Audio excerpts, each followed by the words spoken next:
하나님의 성취될 말씀은 이사야 53장 5절에서 6절 말씀입니다. 다 함께 합독하시겠습니다. 그가 찔림은 우리의 허물 때문이요 그가 상함은 우리의 죄악 때문이라. 그가 징계를 받음으로 우리의 평화를 누리고 그가 채찍에 맞음으로 우리는 나음을 받았도다. 우리는 다 양 같아서 각기 제 길로 갔거늘 여호와께서는 우리 모두의 죄악을 그에게 담당시키셨도다. 네, 오늘 메시아에 대한 예언이라는 말씀으로 함께 말씀 나누겠습니다. 네, 선지자 이사야는 하나님을 의지하라는 메시지를 전달하였습니다. 하나님은 하나님의 자녀들이 다른 것이 아니라 하나님을 의지하고 또 공의롭게 살기를 원하십니다. 많은 사람들이 특히 우리 렘넌트들은 있는 현장에서 무엇을 알아야 되느냐?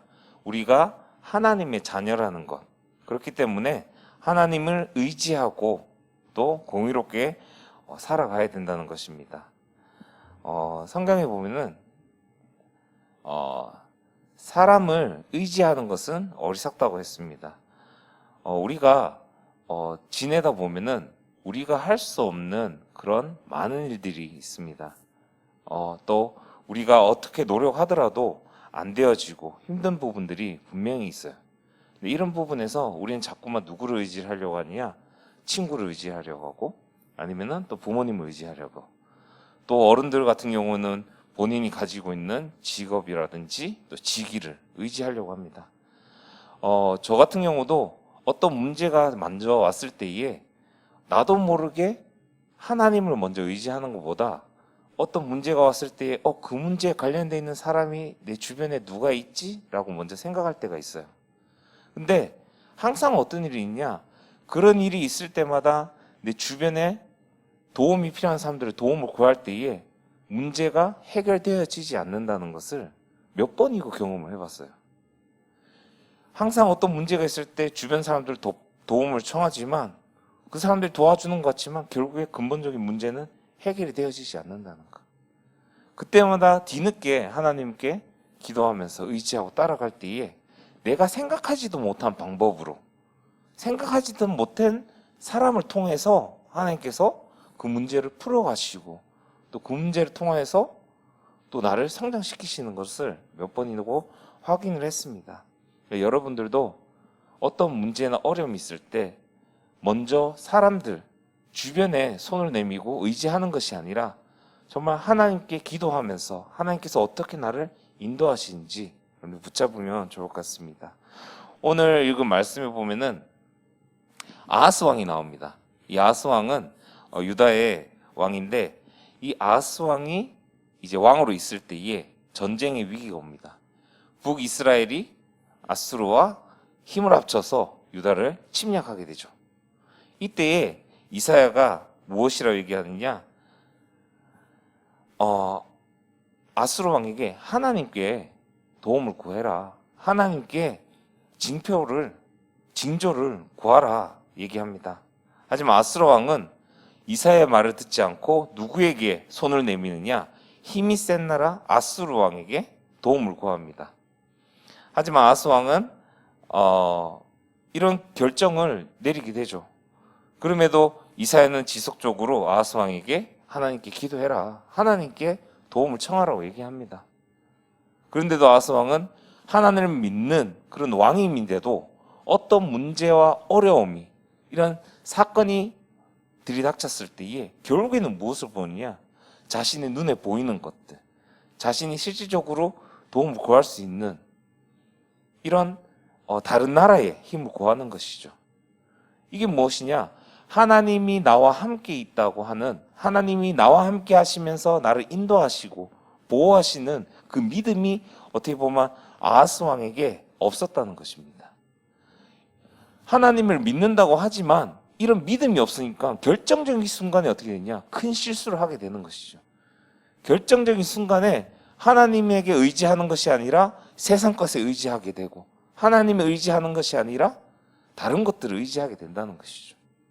그래서 많은 랩런트들을 보면은 여러분 또래 보면은 어떤 친구들 많이 볼 수 있느냐? 본인이 어려움 가운데 있고 정확한 답을 모르니까 그 문제가 어디에서 오는지 알지도 못하니까 결국에는 그 문제와 저 자신에게 있는 그 공허함, 어려움을 채우기 위해서 다른 것들을 찾는 것이죠. 그래서 쉽게 접하는 것들이 뭐냐?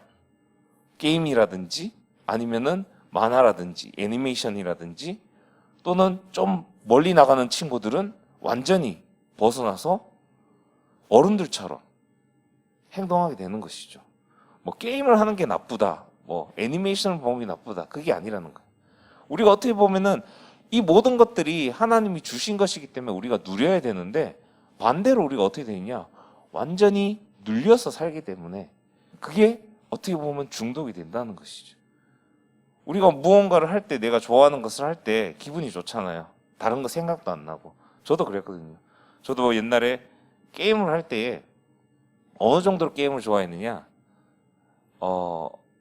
PC방에 딱 들어가면은 3일 뒤에 나와요. 특히나 PC방이 잘 돼 있잖아요. 조명이 딱 다 가려져 있어가지고 밤인지 아침인지 친구들은 안 가봐서 모르겠구나. 10시 되면은 이제 락이 걸리니까 그런 정도예요. 그래서 제가 군대 있을 때는 4박 5일 포상휴가 받아 나오면은 딱 집에 들어가서 옷 갈아입고 PC방 들어가서 게임 하다가 나와서 군복으로 갈아입고 다시 복귀하고 뭐 4박 5일을 거의 PC방에 있었었죠. 근데 이렇게 열심히 하고 했는데 결국에 끝은 뭐냐? 게임을 하고 무언가에 집중하고 있을 때는 되게 기분이 좋아요. 아무것도 생각도 안 나고 괜찮은데 그 끝나고 난 이후에 오는 공허함, 허무함 어마어마하게 커진다는 것이죠. 그래서 그것을 채우기 위해서 다른 것도 해보고 제가 이번에 친구들 다락방 만나면서 제가 얘기했는 것 중에 안 해본 게임이 없다고 할 정도로 한 게임만 하다 보면은 처음엔 재밌는데 나중에는 재미가 없는 거예요. 그래 또 새로운 걸 찾고 새로운 걸 찾고 게임뿐만 아니라 많은 사람들이 본인의 공허함을 채우기 위해서 취미생활이라든지 이런 부분들도 어떻게 하느냐 이거 하다가 거기 완전 빠져가지고 운동을 하다가 또 안 되니까 또 다른 운동도 해보고 또 다른 운동을 하고 친구를 사귈 때도 이 친구랑 사귀어서 같이 놀다가 그 친구랑 어느 정도 친해지고 같이 지내보면 또 심심해. 그래서 새로운 친구를 만나고 또 새로운 친구를 만나고 친구는 많은데 돌아보면은 진정한 내 마음을 털어놓을 수 있는 내 마음을 이해해 줄 수 있는 친구가 없다는 것이죠. 이게 무엇이냐? 우리가 자꾸만 다른 것으로 이것을 채우려 하기 때문에 그렇다는 것이죠. 어떻게 보면 우리가 누려야 될 것에 자꾸만 눌려있게 된다는 것이에요. 아하스 왕 같은 경우도 어떻게 보면 하나님을 믿고 분명히 하나님께서 함께 계시면서 하나님께서 분명히 해주실 것인데 막상 문제가 닥치거나 어려움이 있으니까 결국엔 자신의 기준으로 자신에게 마음이 놓이는 그 공허함을 채워줄 수 있는 것을 결국엔 잡는다는 것이죠. 결국엔 어떻게 됐어요? 결국에는 전쟁에 패하고 노예로 끌려가게 된다는 것이죠. 하지만 이런 상황에서도 하나님이 어떤 약속을 하시냐? 이사야 40장 31절에 이사야 7장 14절에 하나님이 처녀가 잉태하여 낳을 아이를 통해서 하나님의 백성과 함께 할 것이라고 이런 언약의 메시지를 주십니다. 그러면서 이사야 40장 31절에 오직 여호와를 앙마한 자는 독수리가 날개치며 날아오는 것처럼 새 힘을 얻으리라고 했습니다. 여러분 독수리가 날개치며 올라간다는데 이 독수리 날개칠 때에 이 힘이 얼마나 센 줄 아시나요? 혹시 여러분 닭 잡아보신 분 없나요? 시골에서 닭? 나 어렸을 때는 닭도 잡고 놀고 했는데 그 닭을 잡을 때 항상 이렇게 날개를 이렇게 잡거든요. 못 도망가게. 예. 근데 잡을 때 힘이 엄청 세요. 엄청 센데 제가 독수리를 처음 실물로 본 적이 제가 고등학교 때 그 러시아 쪽에 카자흐스탄에 있을 때 거기는 땅이 워낙 넓어서 한 동네에서 한 동네까지 가는 그 길 사이가 벌판이에요. 엄청 넓어요. 그래서 옆 동네 놀러 갈 때 제가 어제 이제 혁주 늦었다 그래갖고 가는데 한 20분 걸리더라고요. 차 타고 그 옆 동네 가는데 1시간 반에서 한 2시간 걸려요. 그냥 옆 동네인데. 그 정도로 땅이 넓어서 그 가는 거리에 보면은 여기는 건물도 있고 뭐 차량도 이렇게 있는데 거기는 벌판이에요. 그렇게 가는 길 중에 독수리가 진짜 이만해요. 이만한데 이렇게 나무 기둥이 이렇게 탁 있더라고요. 근데 바로 차를 세웠는데 옆에 있는데도 가만히 있더라고요. 그래서 잡으려고 했는데 힘이 너무 세가지고 놓쳤어요. 네, 이거 실합니다. 네. 그 정도로 힘이 엄청 세더라고요. 이 독수리가 날개치며 올라가는 그 이 힘을 하나님께서 주신다는 것이죠. 그만큼 여러분들이 힘들어하고 어려움 있을 때에 하나님께서 여러분과 함께 계시면서 항상 이런 힘을 계속해서 부어주신다는 거예요. 왜냐? 여러분들은 하나님 자녀이기 때문에. 여러분들이 하나님의 자녀이기 때문에 하나님이 여러분과 항상 함께 계시면서 항상 여러분들을 보호하시고 인도하신다는 거예요. 항상 어려운 것 같고 힘든 것 같지만 계속해서 그 힘든 것을 이겨낼 수 있게끔 힘을 더하여 주신다는 것이죠. 근데 자꾸 우리가 놓치는 게 뭐냐? 내가 하나님의 자녀라는 그 정체성을 놓친다는 거예요. 여러분들이 놓치지 말아야 될 것, 내가 하나님의 자녀라는 것. 그 하나님이 나와 함께 계시면서 나를 인도하시고 보호하신다는 것. 항상 기억하고 있어야 된다는 겁니다. 하지만 이스라엘 백성들은 하나님을 의지하지 않고 눈에 힘센 나라와 우상들을 의지한 것이죠. 그때 아까 전에 얘기했지만 결국에는 노예로 풀려가게 된다는 겁니다. 여러분들이 이 사실을 알고 여러분들이 있는 그곳에서 친구의 관계라든지 가정에서 문제라든지 이러한 현장에서 학업에서 문제가 있더라도 여러분이 절대 실망할 필요가 없습니다. 왜냐? 하나님만 의지하면은 여러분과 함께 계시는 하나님만 의지하면은 하나님께서 분명히 그 사건을 통해서 위기를 통해서 여러분들이 답을 주시고 기회가 되게끔 인도하신다는 거예요. 두 번째로는 이사야가 하나님을 의지하지 않는 이스라엘과 또 우리들에게 구원을 하기 위해서 메시아에 대해서 예언을 합니다. 메시아가 누구냐? 메시아는 처녀를 통해서 태어나 임마누엘을 축복을 주실 분. 여러분들이 잘 아는 그리스도입니다. 예. 구약에서는 그리스도를 메시아라고 하고요. 신약에 와서는 이제 그리스도라고 얘기하죠. 그리고 그 그리스도 대신 또 메시아 대신 예수님이 우리와 함께 하신다는 것. 임마누엘의 축복이 뭔지 아시나요? 임마누엘 축복? 임마누엘의 뜻 여러분 들어보신 분들 있죠? 우리와 항상 함께 하신다는 것. 그게 바로 임마누엘의 뜻이에요. 항상 함께 하시는 그 축복을 누구에게? 여러분들에게 주신다는 거예요. 누가? 그리스도께서 여러분과 항상 함께 계시면서 인도하신다는 겁니다. 그래서 전능하신 하나님이 아기로 태어나셔서 평강의 왕이 되어 정의와 공의의 나라를 세울 것임을 이야기하고 있고요. 그 다음 메시아는 이새의 줄기에서 나는 싹으로 다윗의 후손으로 오실 거라고 예언하고 있습니다. 네. 그리고 그 메시아가 하나님의 기뻐하는 종으로서 하나님의 영으로 충만하여 심한 갈대나 꺼져가는 등불 같은 자들을 살릴 것이라고 합니다.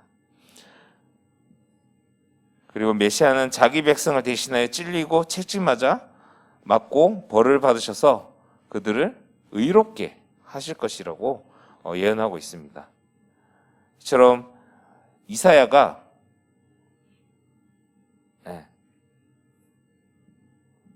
예언한 메시아가 오셨습니다. 그 메시아가 누구냐?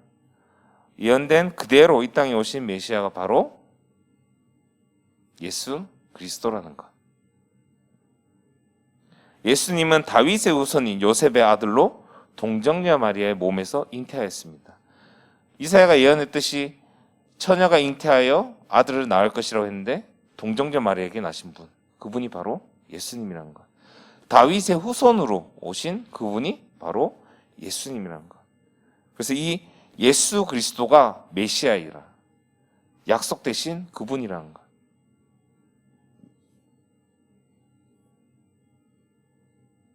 그래서 예수님은 사람들에게 무시당하는 연약한 사람들과 함께 하시면서 그들부터 살렸다는 것입니다. 그리고 예수님은 아무 죄가 없으신데 우리를 대신하여 고난 당하시고 또 십자가에 죽으셨습니다. 그래서 예수님이 바로 우리의 구원자이자 메시아, 아까 얘기했듯이 그리스도라는 것. 그래서 우리가 이 복음을 믿을 때에 구원을 받는다는 것입니다. 그래서 렘넌트들이 이 복음을 누리고 237 전달하는 자로 부름을 받았다는 것입니다. 어제 갑자기 아시는 목사님한테 전화가 왔었어요. 어제 이제 남전도에서 이렇게 오셔가지고 계시는데 저녁 먹으라고 불러주시더라고요. 그래서 가서 그냥 간단하게 뭐 먹기보다는 이제 간식으로 이렇게 했는데 그 시간에 딱 올라가는 시간에 전화가 왔어요. 아시는 목사님한테 와서 이제 본인이 지금 현장에서 필리핀 사람 2명을 만났다고 그래서 저한테 연결해 주시면서 대화를 해보라고 하시더라고요. 그러면서 대화를 하는 와중에 이제 밖이 너무 추우니까 어제 말씀을 잠시 전해도 되겠냐 그러니까 길게 하냐 너무 춥다 그러더라고요. 짧게 5분 만에 할게 해서 얘기를 하면서 복음을 전하면서 마지막에 예수님이 그리스도이심을 믿느냐 모른다는 것이죠. 그래서 예수께서 그리스도 되심을 바로 전달하고 그러면 지금 예수님이 어디에 계시냐 얘기했더니 모르겠다는 거예요. 그래서 이제 그 부분을 다시 이제 구원의 길 짧게 해가지고 영접시키고 또 끝나고 난 다음에 목사님한테 전화가 왔어요. 그러면서 그 친구들이 말씀을 잘 듣고 이번 주부터 교회 참석해서 예배를 같이 드리기로 했다고 얘기하시더라고요. 이런 것처럼 필리핀 사람들도 크리스찬이라고 얘기하지만 실제적으로 복음을 모르고 있습니다. 그래서 여러분들이 이 구원자로 오신 이 그리스도로 오신 예수님을 여러분들이 분명히 알고 여러분 삶 속에서 바로 누려야 된다는 것이죠. 이미 하나님께서는 여러분을 통해서 237을 살리고 또 이 복음을 전달할 자로 여러분들을 부르시고 이 자리에 세우셨습니다. 그렇기 때문에 항상 여러분들이 한 주간 있으면서 무엇을 기억해야 되냐? 내가 하나님의 자녀이고 하나님이 나와 항상 함께 계신다는 것. 그리고 어떤 문제가 있어도 하나님께서 분명히 그 문제를 통하여서 나를 이끌어 가신다는 것. 무엇을 위해서? 237의 복음을 전하기 위해서. 하나님께서 하나님이 원하시는 그 일에 사용하시기 위해서 여러분들을 부르셨고 이 자리에 세우셨고 또 여러분들이 있는 현장에 세우셨다는 것 생각하시면서 항상 말씀 속에서 여러분들이 그 말씀을 누리면서 가시기 바랍니다. 기도하시겠습니다. 사랑의 하나님 감사합니다. 오늘 하나님을 의지하라는 이사야의 말씀을 듣지 않고 아하스 왕은 본인의 원하는 눈에 보이는 힘센 나라와 우상을 의지했을 때에 노예로 끌려가는 일이 있었습니다. 정말 우리 렘넌트들은 정말 어떤 문제가 있든지 하나님만을 의지함을 통하여서 정말 하나님이 우리 렘넌트들과 함께 하시는 그 임마누엘 축복을 매일 삶 속에서 누리게 하여 주시옵소서. 정말 예수가 그리스도 되심 그 복음을 매일 삶 속에서 누릴 수 있도록 하여 주시옵시고 렘넌트 통하여서 하나님이 하실 237에 전달하는 복음 전달하는 전달자로 부르셨으니 그 일에 감당할 수 있도록 렘넌트들에게 성령으로 충만하게 또 말씀과 예배가 회복될 수 있도록 주님께서 힘을 더하여 주시옵소서. 이번 주 한 주간도 말씀 붙잡고 먼저 나의 정체성인 하나님의 자녀를 먼저 누릴 수 있도록 주님께서 인도하시며 또 그 삶 속에서 하나님께서 인도하심을 바라보고 또 인도 받아갈 수 있도록 주님 역사해 주시옵소서. 예수님의 이름으로 기도합니다. 아멘.